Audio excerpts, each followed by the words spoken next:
تأملات قرآنية. كتاب أنزلناه إليك مبارك ليدبروا آياته وليتذكر أولو الألباب. سلسلة رمضانية من إعداد وتقديم دكتور عويس النجار، إخراج أبو بكر سهلي. بسم الله الرحمن الرحيم.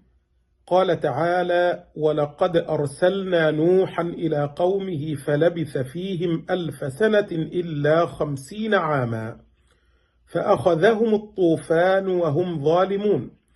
فما الفرق بين السنة والعام؟ العام والسنة تعبران عن الفترة الزمنية التي تستغرقها الأرض للدوران حول الشمس دورة كاملة.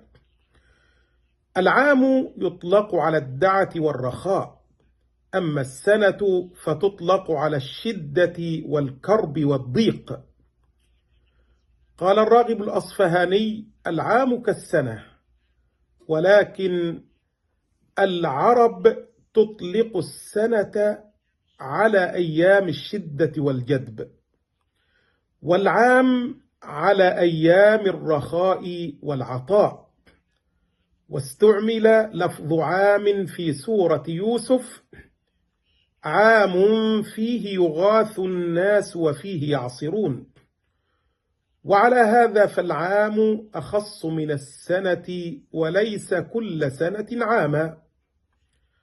وفرق بعضهم بين السنة والعام بأن العام من أول المحرم إلى آخر ذي الحجة، والسنة من كل يوم إلى مثله.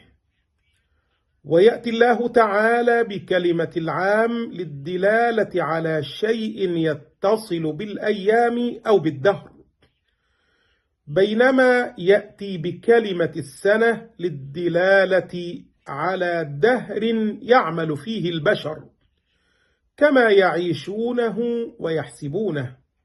هذا والله تعالى أعلى وأعلم. السلام عليكم ورحمة الله وبركاته. وغدا يتجدد اللقاء مع حلقة جديدة من تأملات قرآنية، ونترككم في رعاية الله وحفظه، مع تحيات رضا عبد السلام.